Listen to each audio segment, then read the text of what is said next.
Welcome back, listeners, to Spilled Popcorn, the show where we spill and spoil the latest and greatest TV shows and movies around. My incredible co-host, Cam Wiggs, is with me. Hey, Cam. What's going on, man? So much to talk about. And I am your other co-host, Kirk. Cam, we are reviewing episode 3 of Disney Plus and Marvel's and MCU's The Falcon and the Winter Soldier today. As always, I must check in with you. Did you watch this episode? Oh, of course I did, and we're halfway through, which doesn't feel at all possible. It feels like a tease. I don't trust it. I don't know why. Yeah, that's what I was feeling today as well. I was like, really? We're halfway through? Like, you know, with WandaVision, it felt like every episode took a while. You know, like yes. you spent a lot of time with them in a good way, even though they were shorter episodes. With this one, because there's so much action thrown into this, it just moves, and you're just at the end of the episode in seconds, even though they are twice as long as WandaVision. It's crazy. Yeah, and just like the length of actual real time in between is so much. Like, it took us 5 weeks to get to the half point of WandaVision, whereas like this was 3. So I don't know. Feels different. Feels weird. Right, we're there. I also long to hear when you tell me when I check in with you, where you just say, no, I didn't watch it. Yeah, that would be bad, right? We're just like, hey, we're going to do the show. Yeah, I didn't watch it, so. End of episode, nothing left. I have no thoughts, goodbye. We cannot discuss. You were that upset or that busy, whatever might have come and transpired there. So thank you for watching for the actual episode 3. With that, let's get into this. There's a lot to unravel with episode 3. Let's talk about the unwrapping.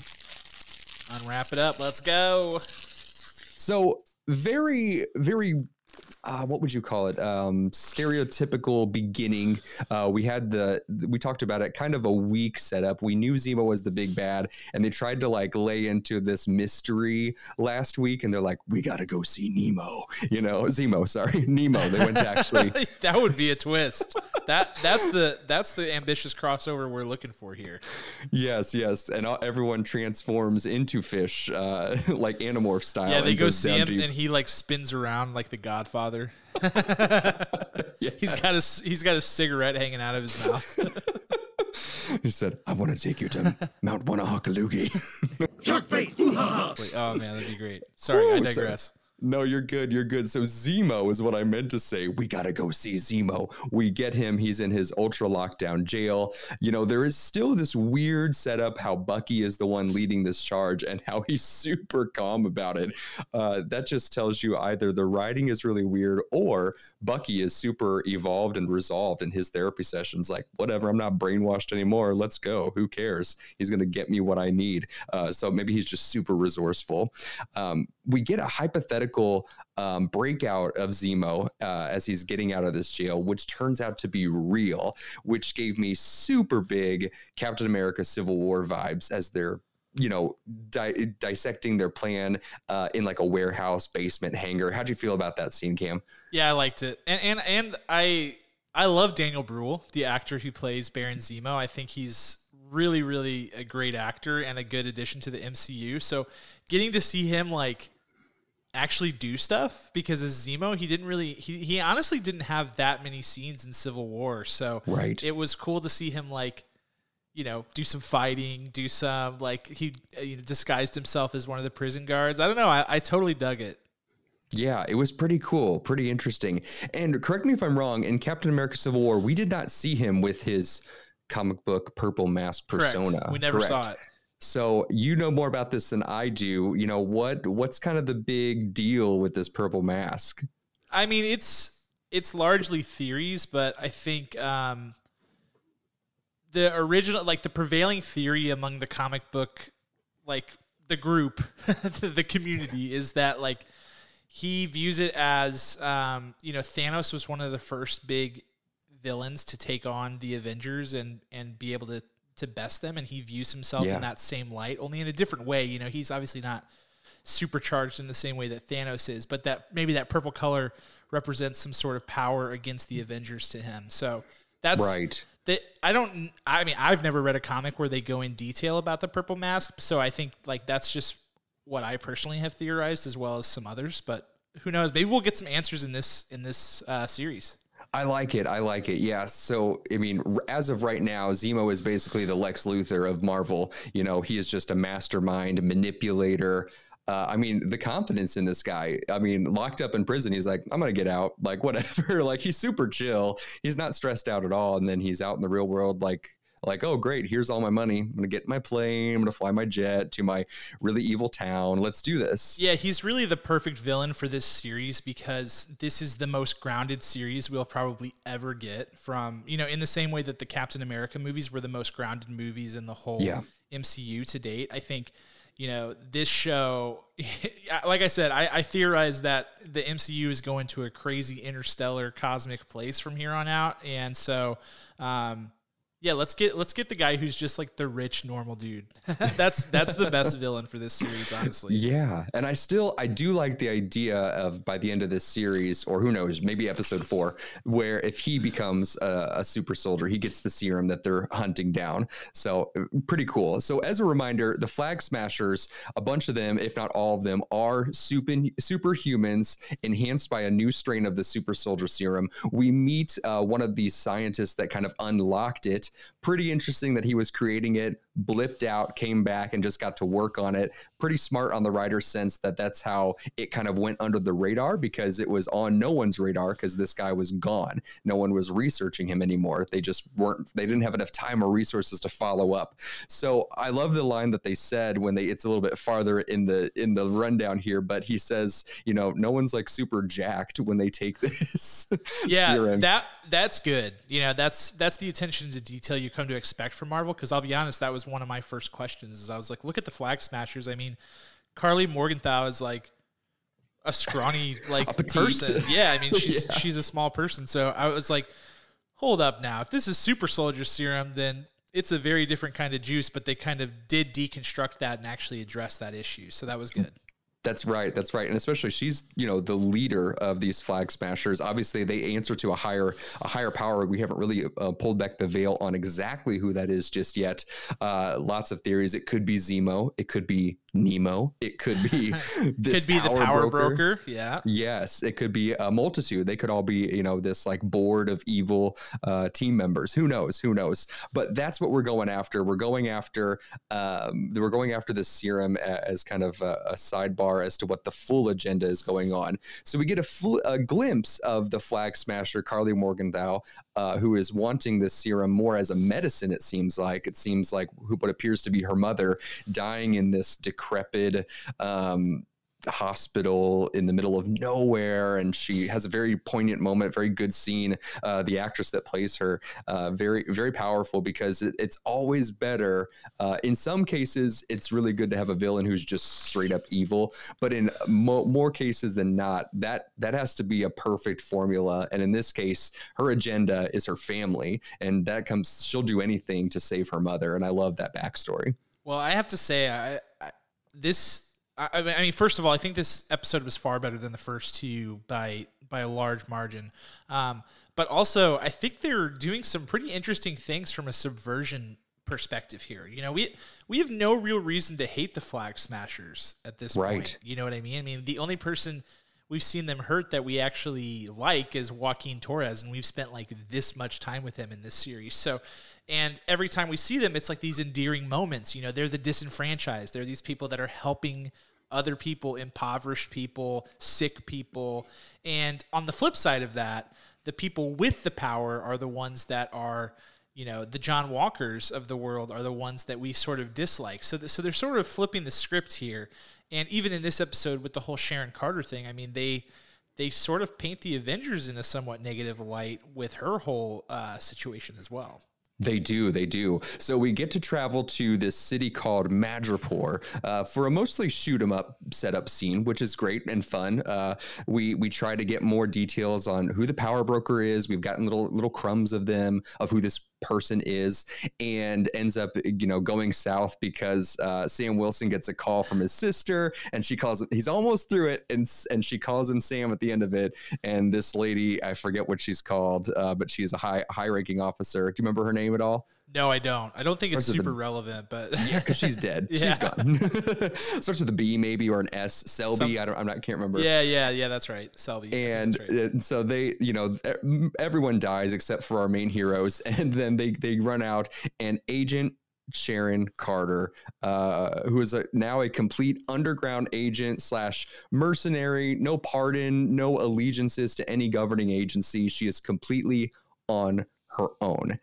Ouch. She got the worst straw, the shortest straw of all of them when everything went down. And it seems like it was so long ago. It kind of was, because if you go, pre-blip, pre-Infinity War, so we're looking at almost like a decade of where she's just been like kind of on the run. It's crazy. Yeah. Well, and I believe, do they confirm that she was blipped in this?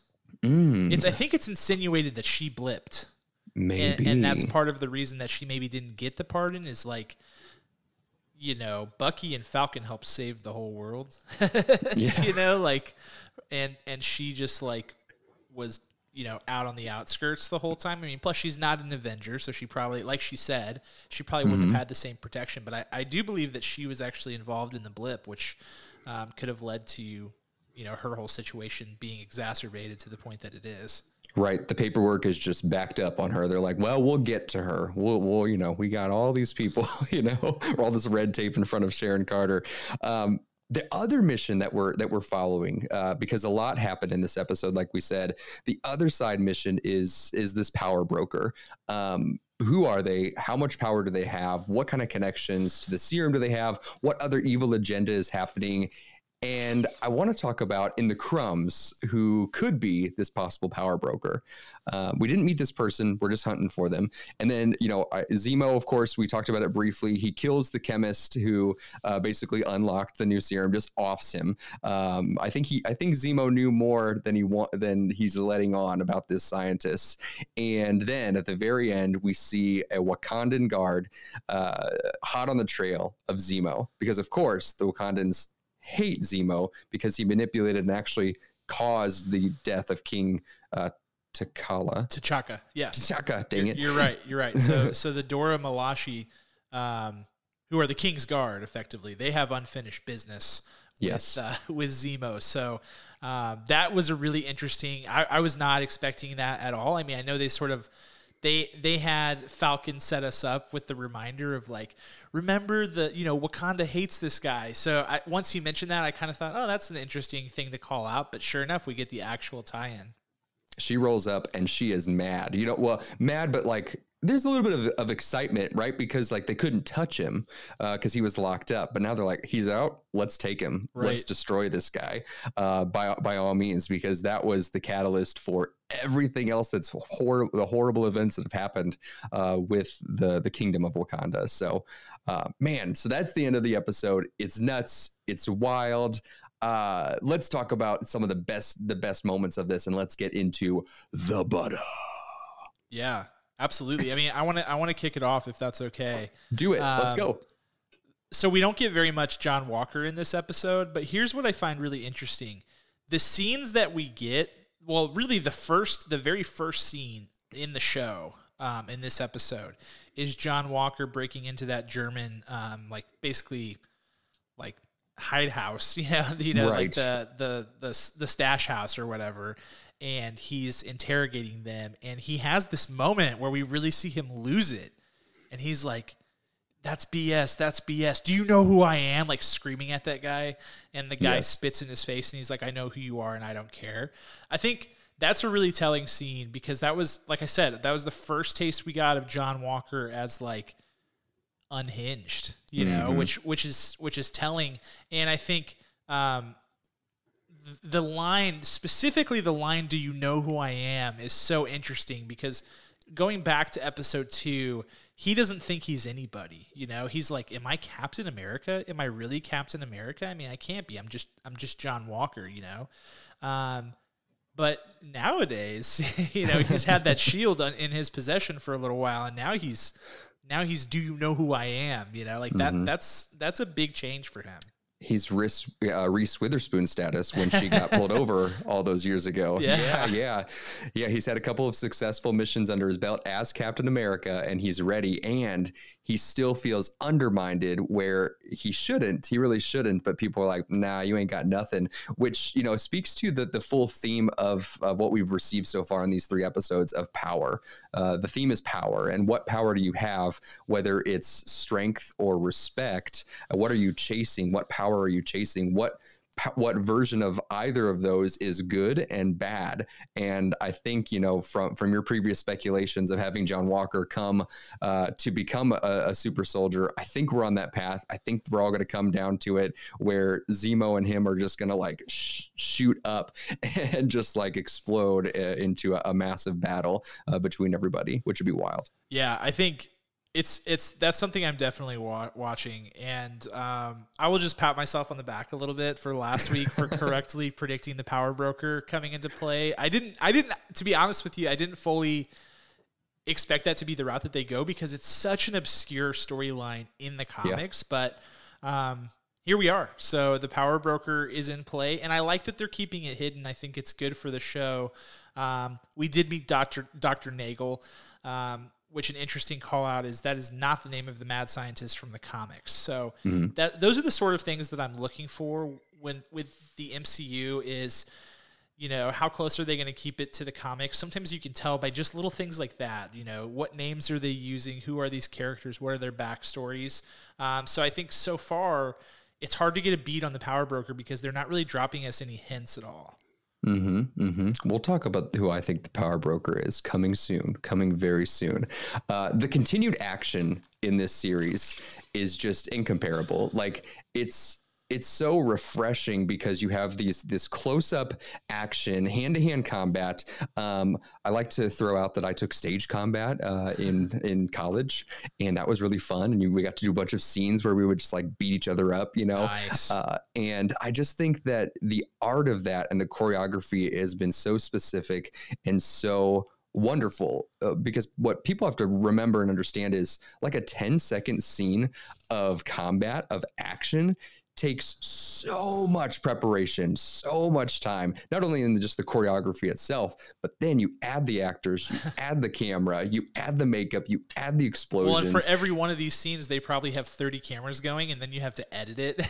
You have to take the best takes, the ones where, there's not a mic in the take, and, you get the best angle of somebody. Yeah, it's awesome.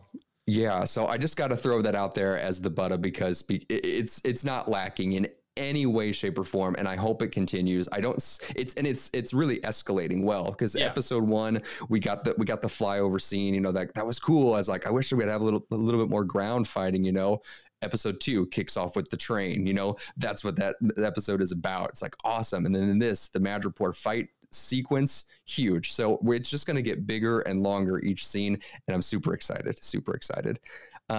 Speaking of fighting, I want to talk about Bucky and his personality. In this episode, he pretends to be the Winter Soldier. They put on all these identities.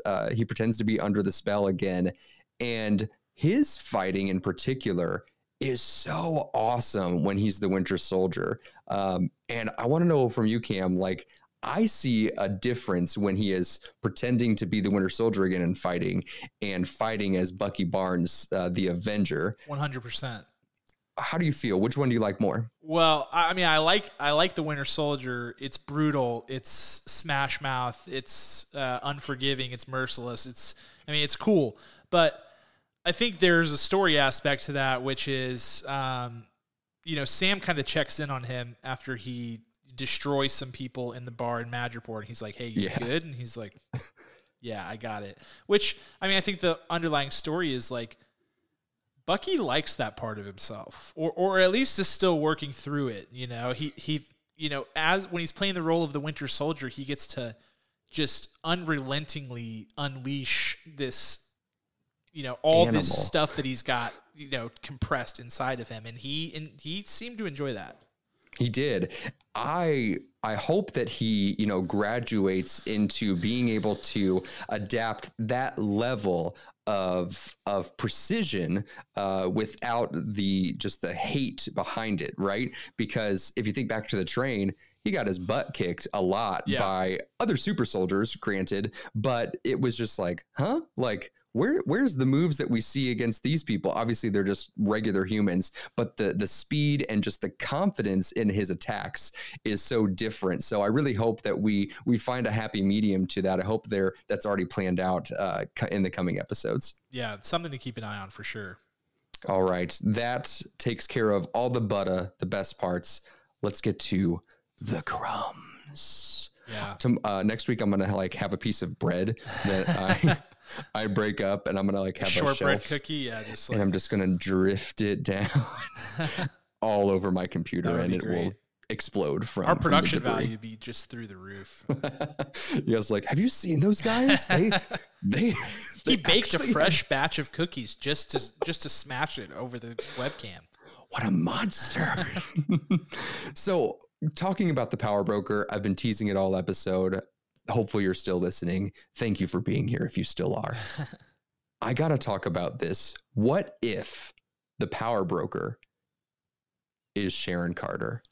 Yeah, I mean, I think it's a good point. I mean, we get a situation with Sharon Carter where she is clearly disgruntled, and you have to pay attention in the MCU, I think, to the light in which they paint their characters. That, you know, she is capping people at point blank range in broad daylight in the shipping yard with all those containers, and that is just not something you see a hero do.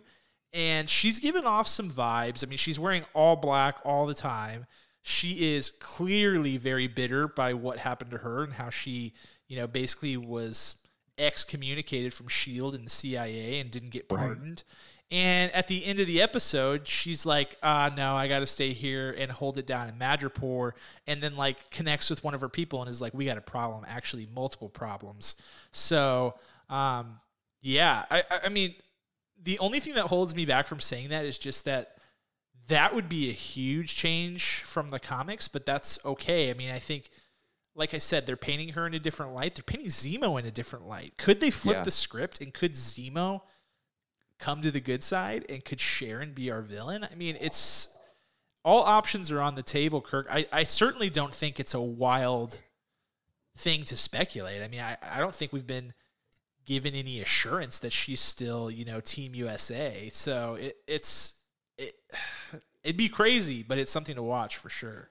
Yeah, you see, Emily Van Camp is the actress who plays Sharon Carter, and she is quite the actress. I know we've seen some great things, snippets in her screen time has been minimal, but I mean, she has had several kind of indie films where she's the leading lady, and holy cow, is she good. Mm-hmm. It's insane. So I was super excited when they first introduced her in Captain America Winter Soldier as she was coming into the fold, and I'm glad she's still around. I really think that this would be an awesome move. You know, she talks about how she's a hustler. She's got all of this illegal art that's like the actual stuff that should be in the biggest museums in the world, where she just has billions of dollars sitting in her apartment or her condo, whatever you want to call it. She's off grid. I just think that would be a fantastic twist. And even if we see her demise at the end of this series, what a great final story arc for her. What that would be, from coming in from the fold and being Captain America's kind of right hand girl for assistance in weaving through all the mess that Hydra was and sticking it with him, and then all of a sudden she was wronged and she's out and she doesn't care about anybody. Yeah, absolutely. And I mean, it sort of puts a nice bow on this story they're telling of, you know, that S.H.I.E.L.D. is a symbol, but at what cost, you know? Yeah. And that's something that they need to reconcile. I think it's a good story to tackle, because at any point, you know, every superhero story comes to the point where it's like, our superhero is more bad than good. You know, it's something that we've seen time and time again. And the MCU has smartly stayed away from it until now, because you have to really develop your characters before you take that on. That's something that I think DC, by the way, did not so well. Yes. But you know, they're tackling it at the right time, and I think it would be the ultimate, you know, to really make Sharon Carter this mafioso, like top of the ladder, king of the cartel type of person who's running the show. And for her to be that symbol of like, look what happens whenever things go wrong. And this is a thread that Marvel likes to pull. I mean, they did it with Mysterio. They did it with Vulture. They've done it with a couple of villains so far. So it does fit the blueprint for what they've done. Excellent. That's my hope. That's my dream. It probably won't come true. My speculations are too wild sometimes. So I'm just going to live in this episode for the rest of my life, and I will never leave this box. Well, I just want to live that way. Again, I think it's telling that they're not using the Power Broker is an obscure character. The real Power Broker in the comics is named Curtis Jackson. There's been no mention of anything like that. They didn't mention Dr. Malice, who is the original mad scientist. This is a Dr. Nagel, totally different.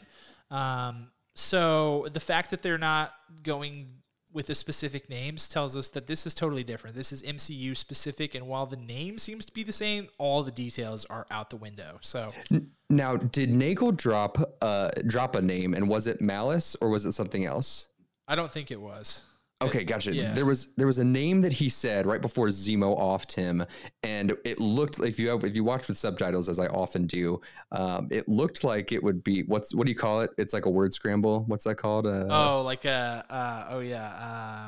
There's a word for it, but it looked like that. It looked like it was a first and a last name, and it looked like, I wonder if I unscrambled that, if it would be Sharon Carter. Yeah, I need to go back and watch it because you're right. He did drop a name, but I don't remember it. I think the fact that no little light bulb went off on my head would tell me that it probably wasn't our doctor from the comics, but it's interesting. It's something to keep an eye on there. I think other things that are interesting is the super soldier serum that they're working with is from Isaiah Bradley's blood. So that's worth noting. And so that's going to come back. They wouldn't introduce us to Isaiah Bradley for nothing and then drop that bomb. And we're going to swing back around there. And I think he's going to get a nice ending to his story. I think this whole Bucky with the Dora Milaje is pretty interesting because they go out of their way to re-mention the White Wolf in episode 1. And he spots the Wakandan little tracker guys from a mile away, and he kind of goes covert. So he's going to have something to do. And remember, he's not a Zemo fan either. It was his idea to break him out of prison, but I wonder how they're going to deal with, Bucky has rapport with the people of Wakanda. So he's going to play some sort of role in how this whole Wakanda versus Zemo situation gets resolved. So that's definitely interesting too. Yeah, like a mediator. And are we going to see more of the Wakandan guards come in? Are we going to see Shuri come in and be like, listen, bro killed my dad. He's going down.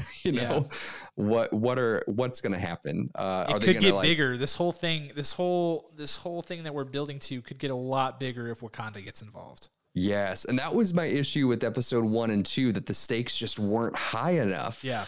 And they were just really waiting for this halfway mark to do it. I do wish that we would have had not like, hit me on the head with, guess what, this is coming, but I wish there was more mystery wrapped up, more threads to follow that were just like, oh, but maybe they were just too cut and dry that they couldn't find a way to plant them in episode 1 and 2.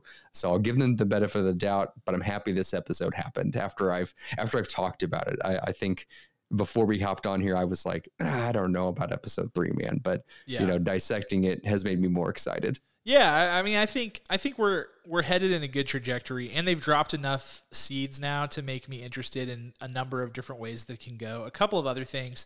I think I was surprised that after Zemo kills Nagel and busts out of there, he's basically like, I'm on my own. He swings back around and they reconnect with him, and he's like, hey, that's what needed to be done. Let's go. And obviously Sam is like, you do it again, I kill you. But he's still involved. He's not on his own thing, which is not how I saw that ending. And then with Sharon's ending being way different than I expected, I was like, oh, wow, that's really interesting. Another thing, Madrapore, if you've read X-Men comics, that's what you would most closely associate Madrapore with. It's like almost like Bloodhaven in Batman. Like this place that just sort of keeps popping up, and it's never a place where good stuff goes down. You know, Magneto hangs around there, but I think it is, you know, this completely made up island nation in the Marvel comics that's like somewhere in Southeast Asia, but it's interesting that they bring it in here, because I think that was my first thing. I was like, oh, Madrapore, that's interesting. Familiar, you know, that doesn't feel like it. That plus Captain America / Falcon / Winter Soldier like did not connect with me. But then I was like, X-Men? I don't know. So that'll be interesting to watch. Yeah, is this the series? For what it's worth, I think it's a long shot that we get any sort of X-Men introduction of any degree in this series, but I do think it's telling that they're expanding the world to include some things that they probably wouldn't have touched prior to the acquisition of characters like the X-Men. So that's really interesting. And then the other thing I was going to say is just I totally lost it. That's okay. I'll That's edit okay. it out. Leave it in. What I think that every new series that we're going to get, we're going to say, okay, great. This is going to be Fantastic Four. And this is going to be X-Men. Oh, no. I totally remember. I remember what I was going to say. They have been saying and I hate to go down this road again after we were hurt with WandaVision, but multiple people involved in the show have been saying that there is a character who appears in episode 5 who is new to the MCU, and the only other breadcrumb that we've been given, which this is so vague, I don't even know why I shouldn't even mention it, but they were like, the director of the show was like, oh, I really hope this character that shows up in episode 5 ends up working with Thor at some point. And I'm like, that gives me nothing. I was like thumbing through everything, trying to figure out what in the world. I mean, who could it possibly be? But I don't know. I don't want to get hurt again. But keep in mind, we are supposed to be getting introduced to some sort of character, presumably a hero, in episode 5. So take that for what it's worth. I don't know what character it is, but it's Bradley Cooper. I'm just going to say that. It's Bradley Cooper. He's already in the MCU. Oh yeah. He's Rocket, though I guess we don't see him, so. But we don't see him. So there's a possibility we could have him in the flesh. It would be absolutely hilarious if after everything that we went through with WandaVision, they introduce either the Fantastic Four or X-Men in this series. That would be so funny. Or both. Yeah, in the same episode, it's like there's Wolverine and there's Reed Richards. Like, yes, that would be so evil, but also awesome. You waited, and here it finally is. My goodness. Well, thanks for speculating. Thanks for going down a big rabbit hole with me, Cam. Always. As always, we've got 1 week until episode 4. I don't know how I'm going to last throughout this week, but let's play out our sorrows with our original band that we did not create. It's just someone we know. It's our brother-in-law and his best bud called Rhetoric. Check them out on Spotify and on iTunes and anywhere else you can find them. Check us out on Popcorn for Breakfast. That's our Umbrella Head podcast. Popcorn for Breakfast, Popcorn 4 breakfast.com, and get us on all your social medias everywhere where podcasts can be found. We will see you next week. Peace.